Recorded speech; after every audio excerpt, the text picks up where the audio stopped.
Salut les amis, j'espère que vous allez bien ce dimanche 1er février 2026. Instant philosophique. En forêt, je suis toujours en pleine réflexion sur ce monde, ce qui se passe, et je reviens sur ces fameuses éoliennes.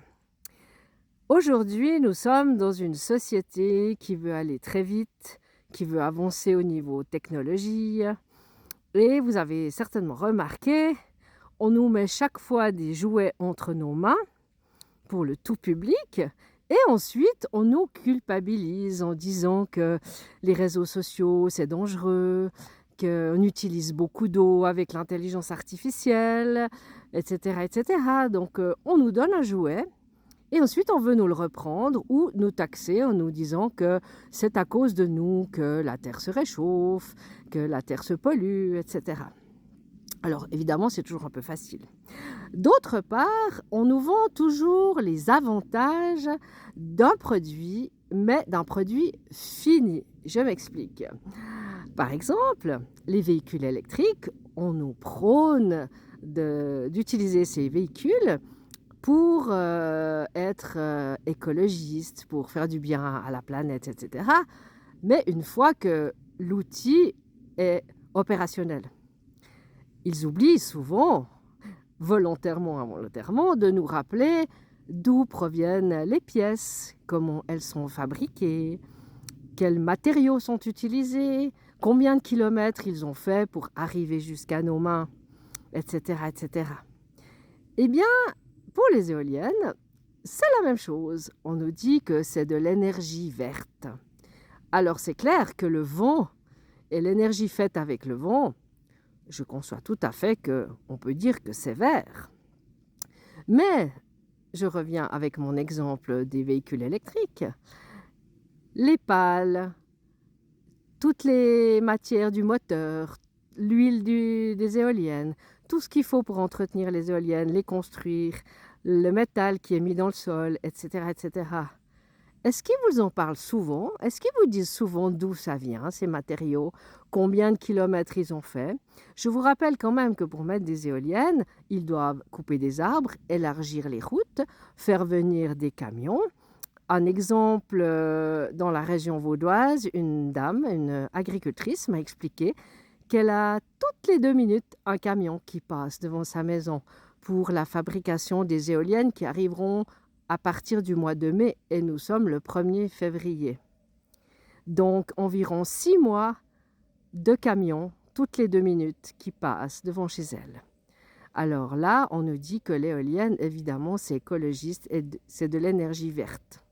En plus, dans notre Jura vaudois neuchâtelois, comme vous le savez, il y a des monstres projets éoliens, 18 sauf erreur, dans le prochain programme. Et c'est en train de se faire. Et là, on nous dit toujours que c'est pour économiser de l'énergie, pour éviter les usines à charbon, pour éviter le nucléaire, etc., etc.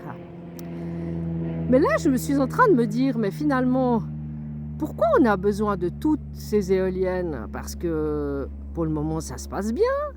En Suisse, on n'a pas eu de coupure d'électricité.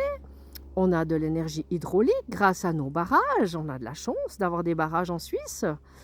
Pourquoi faut-il toujours plus, toujours plus? Et là, de nouveau, il en faut toujours plus. Pourquoi? Parce que on veut toujours plus de technologie. Par exemple, l'identité numérique. Et le Parti des Verts a dit oui à l'identité numérique. Rappelons que le numérique utilise aussi beaucoup d'énergie, beaucoup d'eau. Est-ce que c'est vraiment écologique? Donc en fait, toutes ces personnes qui prônent l'écologie veulent nous mettre le joujou dans nos mains en nous prônant que c'est bon pour nous, bon pour la planète, mais toujours en cachant ce qu'il y a dans la fabrication, dans les matériaux, etc. Il y a eu un article récemment qui disait qu'à cause de ChatGPT, on utilise des litres et des litres et des litres d'eau et qu'on vide la planète de son eau.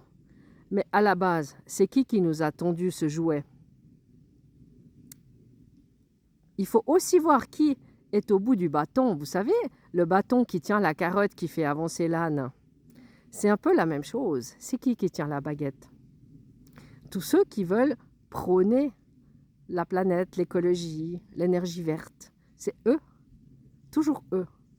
Et nous, on va dire leurs pigeons, parce qu'on est tout content d'avoir des nouveaux jouets.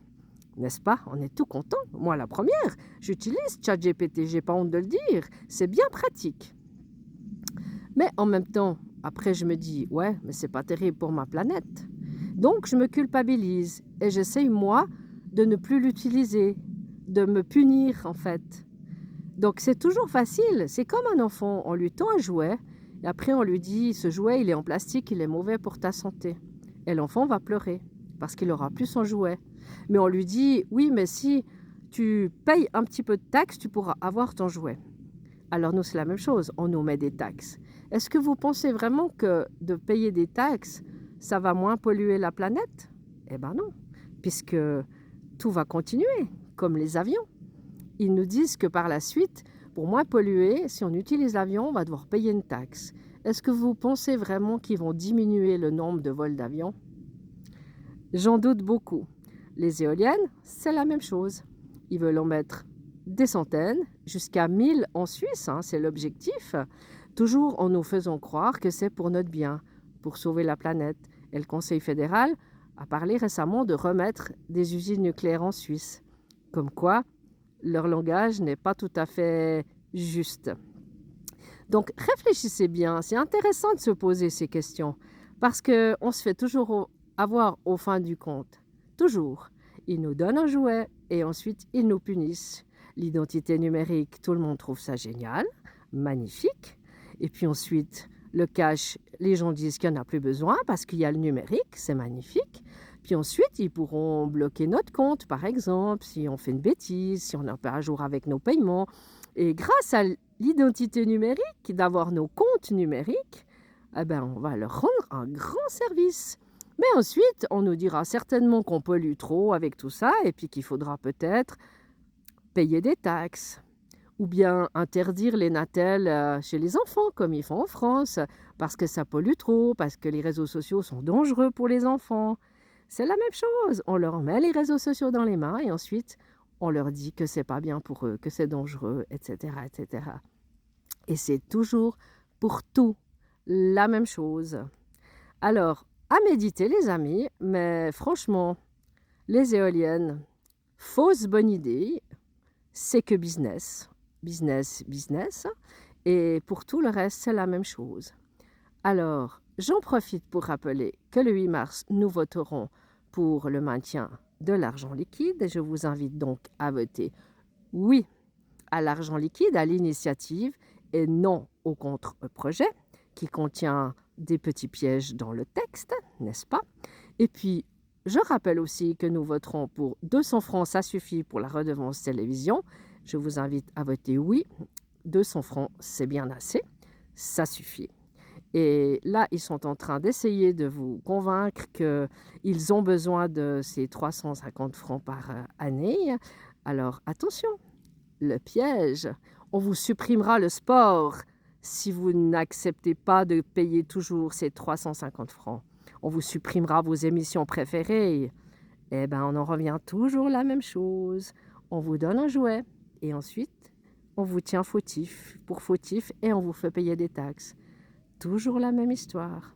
Allez, je vous laisse méditer sur cette vidéo et je vous embrasse. À bientôt les amis. Ciao.